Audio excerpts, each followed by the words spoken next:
We work hard, we play hard. We are gamerpreneurs.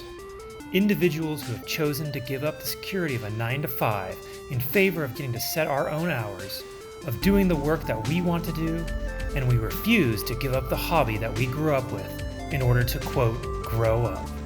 We have learned countless laws of life and sales from the games that we play, and we excel in everything we do. We see the wonder and glory in every interaction. We fit in awkwardly with the rest of the world because they don't understand our quirkiness, and we wear it as a badge of pride. We are focused, clear, and know what we want. We are gamerpreneurs, and we are taking over the world. Hi there, everybody. I'm Dr. Bradford Carlton, the gamerpreneur. Welcome back to the Gamerpreneur podcast. Today, I have a very special guest for you. I have ABK. Hey, ABK, how's it going today? Good, good. How are you doing? I am fantastic. It is a beautiful day in Las Vegas. How about yourself? It's a cold day in Ohio, but, I'm used to it, so it's okay. Which part of Ohio? I lived there for 9 years, so. I live northeastern part of Ohio, so kind of east of Cleveland. Okay, so I actually was in Akron for about 9 years. Okay, so not too far. Not too far, but I understand the cold, snowy, just lake effect, horridness. At random times, and Exactly. it's just completely unpredictable, I think. Yeah. Do you guys have another miserable summer? We had a weird summer. This year it's been a rainy summer, so like every time it would be hot or at least decent for Ohio weather, it would rain. Yeah, that's what it was like the past few years, so I feel for you. All right, so ABK, why don't you tell us a little bit about yourself? My name is Jeffrey ABK Monis. I've been a gamer since 2003. I played in the Cyber Athlete Amateur League for Counter-Strike and Call of Duty. I played in the Cyber Athlete Professional League for Call of Duty and Counter-Strike. For Counter-Strike Source, I was invited to the 2006 National Invitational Tournament. Top 32 teams in the scene were invited.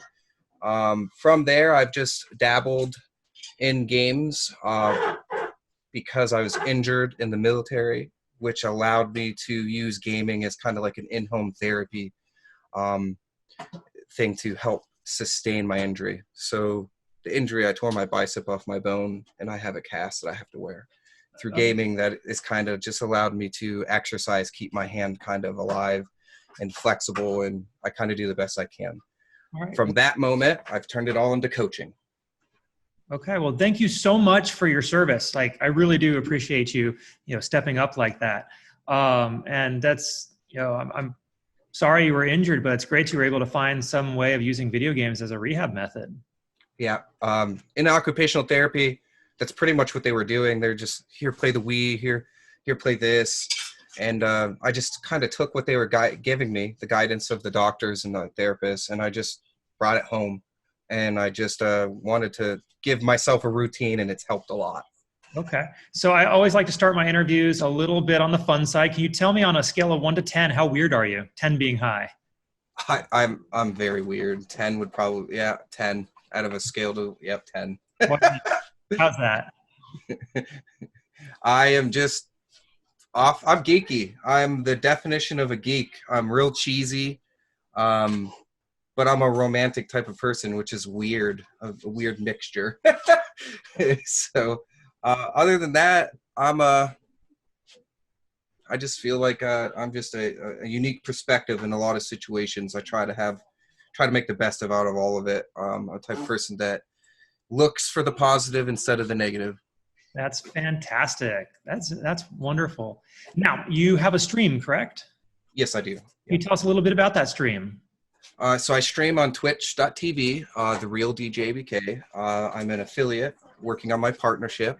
Like I had said in previous, I use Twitch as a routine to help through my mental illness. So through depression, anxiety, and my PTSD that I've gotten, I've used Twitch to help give myself a routine to get out of those negative thoughts and to have positive thoughts. Through doing all this, I've created a small community of my own that has helped me, and I've helped them go through a lot of different moments in life, which is kind of great. So while I've been looking for people to interview, I've actually come across a lot of people who've used streaming as a means of overcoming PTSD. Would you be willing to speak on what your routine is? Maybe you might be able to give some advice that could help somebody out there. All right, so pretty much I get up and then I check on my community, and my community is just a bunch of friends, or pretty much fans, friends, whoever you want to put into that community, and they ask a bunch of questions or ask how I'm doing, and it kind of just gives you a routine of being a part of something, and being a part of something that's greater than you. Kind of like when you join the military, you want to be a part of something that's greater than you. So when you're helping people, giving advice, giving people different reasonings to follow you, and you're giving them this stuff just out of the greatness of your heart, that's kind of what I did in the military. It's kind of what I've translated into Twitch, and just that gets me going every day to help another person, give somebody else a smile, laugh, or talk about something serious in the Twitch, whatever it is. That's so wonderful. Well, thank you so much for continuing that positivity service that you're putting out there. Did you assume, like, at any point in your past that you'd be playing video games like you are now? I always thought it would be a hobby. I never thought it would be as mainstream as it is today. Like I said, when I was a kid, I played in the cyber athlete amateur leagues. I was one of the kids that got made fun of for being a geek that played video games. So to see the world switch such a 180 in a 10-year period is kind of mind-boggling to myself. Now it's one of the most popular things, and geeks are the cool kids, and it's just weird. But did I see myself back in the day doing what I'm doing? I can't answer that question with straight affirmative, because I joined the military in the months of all that, and I wasn't sure what was going to happen when I got my injury. I'm glad that the path has taken me to where it has, but there was a point where I wasn't sure if gaming was going to still be there because of my disability. Okay. Well, when did it become obvious for you that this was what you were meant to do? It's just what I love to do. It's just something that I get up and I think about and I do and I've done. And we'll put it in a perspective of this. I got rid of everything. I sold my computer. I sold everything, and I got rid of it. And a few years later, I bought my computer back, got everything back up, and I started again because I couldn't go through life without something I loved, if that makes sense. I get eSports and that competitive nature has saved me in many ways, not just it through the military, but when I was a kid and being made fun of, the group of people that I hung out with saved me. They helped. They were my friends. Yeah, they were internet friends. I've never really met some of them, but they're still good friends to me today, and that's huge. And yeah. And those friendships really last a lifetime. I'm still friends with guys I played games with like 15 years ago. Yeah, same here. Yes, sir. Isn't it insane, like, how that works? It is. I actually, one of the guys I played Warcraft with years ago, he was at the #1 table with my parents at my wedding. So I'd only met him like twice in real life before that. So awesome, though. You're right. It just shows, the kind of relationships you can build when you don't have to worry about, appearing to be the right person. Correct. You just be yourself instead of worrying about what other people think about it. Sure. Took me a long time to just accept the fact, okay, you're a gamer, you're a geek. This is just who you are. And if people are going to complain, they're going to complain. Either you lose a piece of who you are or you conform to what they want. And I'd rather just be me. So I appreciate you saying that, because part of what I'm trying to do in this podcast is that question I asked you, the scale of 1 to 10, how weird are you? Almost every single person I've interviewed is like, oh, I'm way at the top. I'm a nerd. I'm a geek. I'm like, everybody on my show is a nerd and a geek. You can't be that weird. It's true, though. Yeah. I guess it's just the perspective of how society has looked at us, comparable to what we're actually doing in society. I feel like gaming, esports in general, is just like the biggest hidden secret in America, and it has been for a long time. Now that it's becoming more limelighted, more people are going to have their opinions about the negative side, because it's easy to see the negatives. So the positives are just, they're in the gray, and those gray areas will start shining more and more as esports matures. Absolutely. And especially as the influencer economy kind of keeps chugging along, you'll get more personalities, more guys like Ninja just really out there. Hats off to Ninja. He's done so much for the scene. Some people don't like him. I love what he's done for the scene. He's a fantastic person. I'll give him that. I give him. I watched him grow from 60 viewers all the way to where he is today. On Twitch, I watched him do it all. I'm more than proud of that guy. One day I hope to shake his hand and just have lunch with him. One day that will happen, hopefully. All right, now back to your stream. I want to talk about you. What do you think some unique skills that you have are that helped you become successful? All right, so military helped a lot with the attention to detail. In esports in general, you have to be able to correct yourself. So like self-discipline is a huge thing. A lot of people don't have self-discipline. They can't correct themselves. They blame other people for the mistakes they're doing. Another thing is military taught you how to be self-positive. So talking to yourself mentally in a positive manner helps go a long way in a lot of different things. If you're sitting there as an athlete or a competitor, sitting around talking to yourself negatively, those are the results you're going to get if you can't overcome it. So those two skills have gotten me so much further, and then they only were, I guess, critiqued and molded even more through the Marine Corps. And I kind of use those two traits in a lot of things. A lot of things. I'm a civilian myself, but my best friend is a Marine, so I understand exactly what you went through. And I helped start several veteran-owned businesses, and that's essentially been my world the past year. Okay. But how about this? What kind of resources are you using in order to help you on your journey? Resources, as of now, I'm using social media. I use pretty much all the social media. I use Gary V's everything pretty much for social media. Oh, absolutely. Yeah. Gary V's a godsend to the millennials in this day and age. He is telling it how it is, and it's so strange that he does it so freely. But I take his advice and I apply it. I took his 270-page thing that he released. I can't remember what they're called, but it's 270 slideshow thing and about social media and how to use that. I am now applying that to what I do, and it has done really well. Other than that, I try to coach in real life environments, and those coaching environments I'm trying to take and apply to my skill set. Wonderful. All right, now, what do you wish you had known when you first started streaming that you now know? What do I actually, I just wish I would have known back then how much like just being genuinely yourself matters.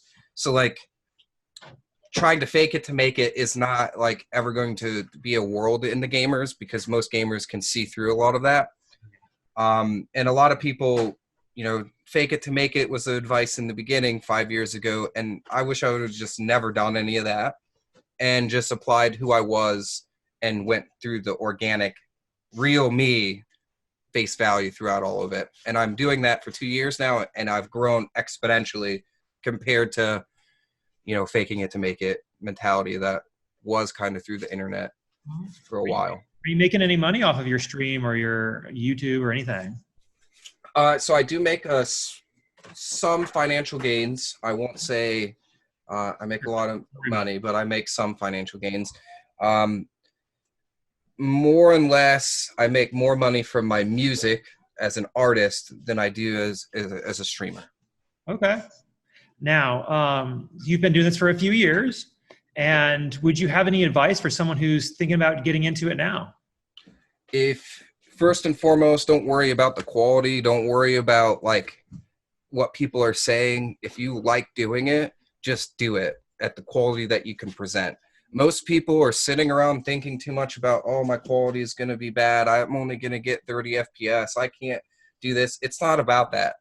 It's about showing your skills, being somebody for somebody, being there for somebody who you can be there. It's more. It's a bigger picture. You're an entertainer, and it doesn't necessarily matter. Now, the quality of your stream should go up as you grow, as an obvious. But if you're just starting, don't worry about all the quality and all this stuff. Just do it. And eventually, if you do it correct and you love it, people will follow you. That is fantastic advice, and I've heard it from pretty much everybody I've talked to, so thank you. Now, I want to step back for a second. You mentioned that you started playing games when it came to Counter-Strike. Is that really when you first started playing games, though? No, I first started playing video games for Warcraft 2 BattleNet Edition. Um, I competed in that with a clan called Bounty Hunters. They were BH. They were a very big clan in the game. Uh, that's kind of where my competitive stuff started. I was 12, 13 years old, and that's kind of where it all began. From that game, Blizzard introduced Diablo 2. We all know and love Diablo 2. From Diablo 2, I learned about Counter-Strike. Counter-Strike turned into everything for me. Let's go back So, here. When did you first started playing video games? I was probably 5 or 4 years old playing Mario Duck Hunt with my uncle. I remember. Mario Duck Hunt, I love it. Yeah. And you want to know what's crazy to me is I now know that if the player 2, so the person, you had the gun, and player 2 could use the controller, control the duck. Yeah, you didn't know that? I didn't know that until like 30 years old. All the time. He's like, here you go. I just found that out. I felt so ashamed. But that's exactly where I started. Mario Duck Hunt. It was Punch Out, Mike Tyson's Punch Out, and trying to get my 2-year-old, my 2.5-year-old to play that now. It's like pulling teeth, with the games on the phones and just everything else. So hard. It's so hard to compare to the games that are out today. Like that first Goomba gets her like for an hour straight. It's so good though. I love challenging things. So what games or updates are you looking forward to coming out soon? Riot's Project A, the FPS game that was just released, or not released, but announced per se. That game I am looking, it's a Counter-Strike Overwatch blend. They're trying to compete against Counter-Strike Go. It is probably going to be the biggest thing ever, in my opinion, for FPS games, probably in the next 10 years. Look how League of Legends is. Just imagine what Riot can do for an FPS game. Other than that, there's Hi-Res Studios is releasing an FPS game too, kind of similar to what I just talked about with the Riot FPS. They're kind of identical to an extent.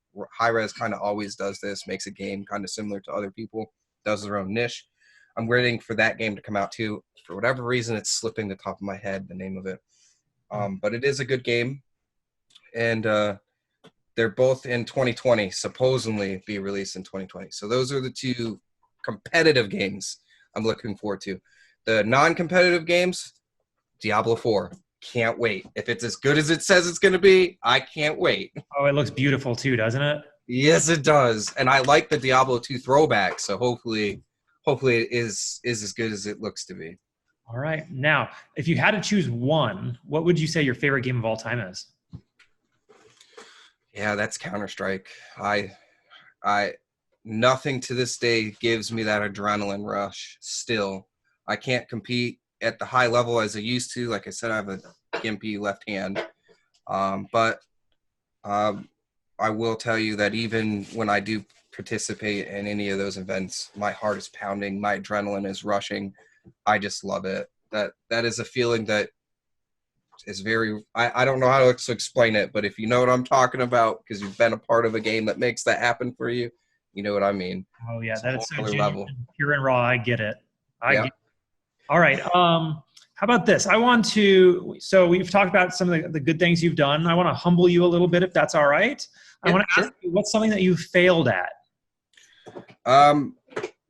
I've failed at a lot, actually. I kind of go by the quote from Thomas Edison, how he says, 10,001 was the answer. I failed 10,000 times. So I've went through life making a bunch of mistakes, and those mistakes have taught me the most I've ever done, like moving to the wrong areas, drinking too much because I wasn't healing myself mentally. There's a balance to a lot of things that I was just not aware of as my younger self, and I had to grow and mature in many different areas. And another thing I'd like to say is I failed a lot at being angry in a video game. So like you can't compete and win if you're always angry. Okay. So if that's another thing that like I failed at a young age competing, is just being angry just all the time. like if me and you were on a team and you made a mistake, I'm angry. That's not a team. That's not how teams work. And I failed a lot in those areas. So you were the I've kind of guy grown. who broke controllers left and right then, huh? Yeah, I have pictures on Facebook of my TVs and stuff being smashed. Terrible fails. So not something I condone. I've grown and I've learned to control that side of me, and it's made me a better person. I'm glad to hear that.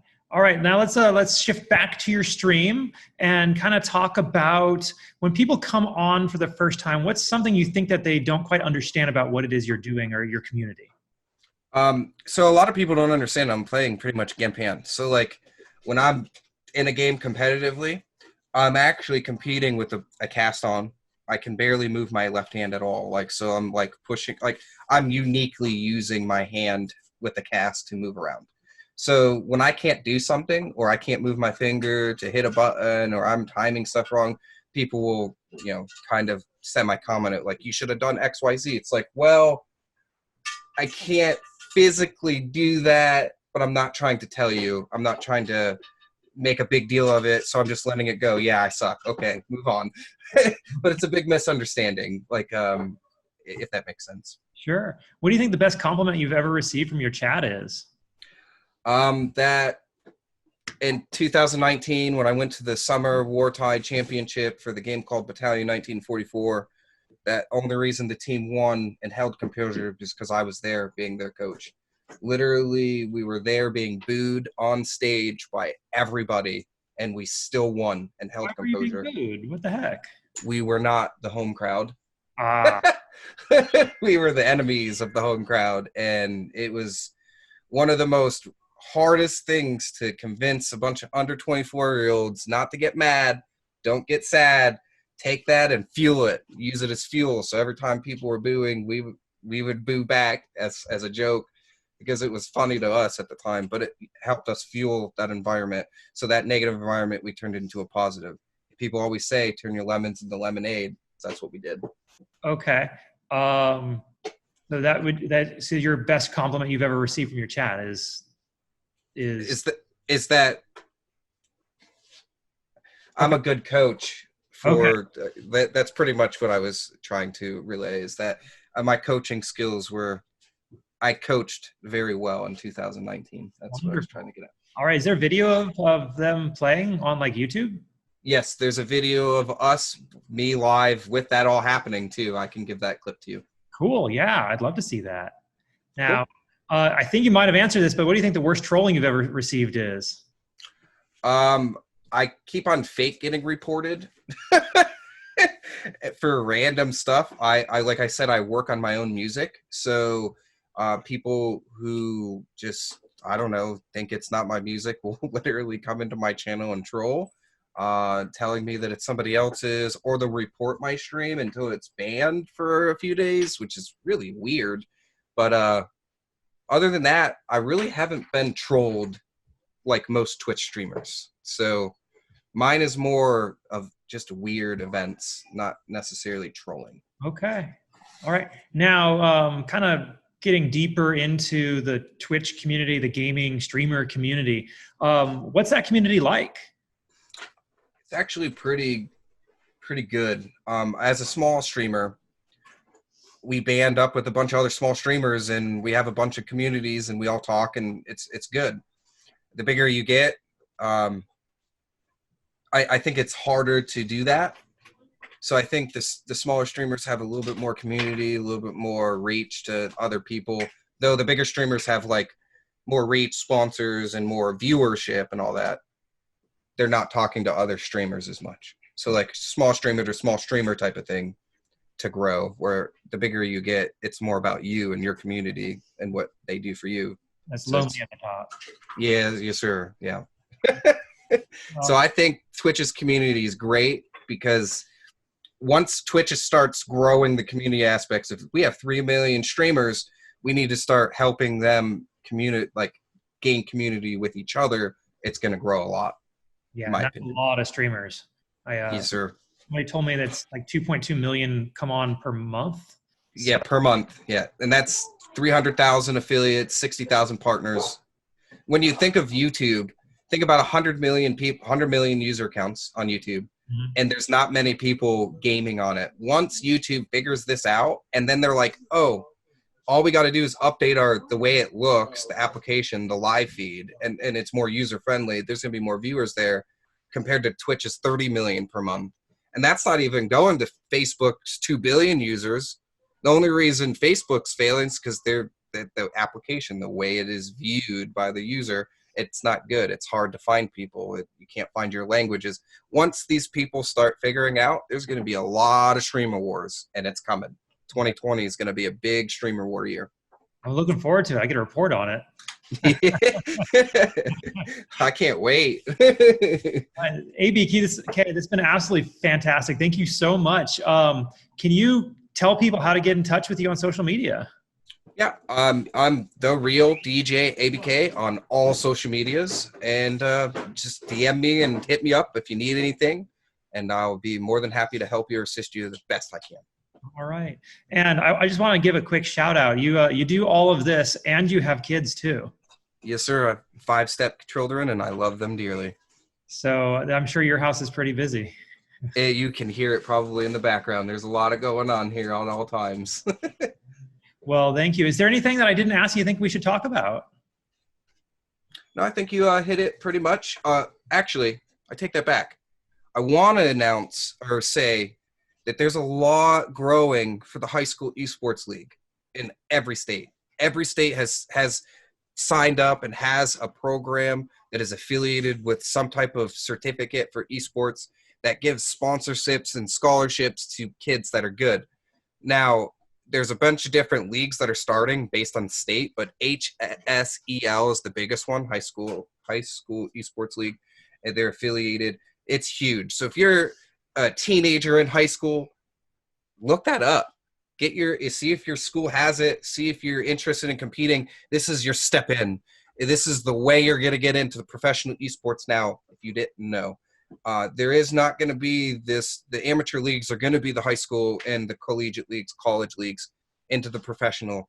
It's really updating nowadays. So if you're really new into the scene, start at high school esports league. That's the biggest advice I can give you. Well, thank you. No, that's absolutely true. They really need to be doing this because, I mean, it's not like when we were younger and everything we did with video games was underground. So nobody knew about it. You hid the fact you played video games. And, these kids really need to be putting themselves out there because it will be a giant industry really soon.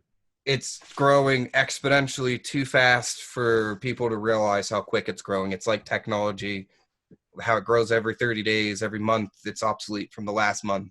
Esports is doing the same thing. Gaming in general. Esports is a smaller portion of gaming, but it's still the bigger picture of it all. And Esports League is right there for everybody.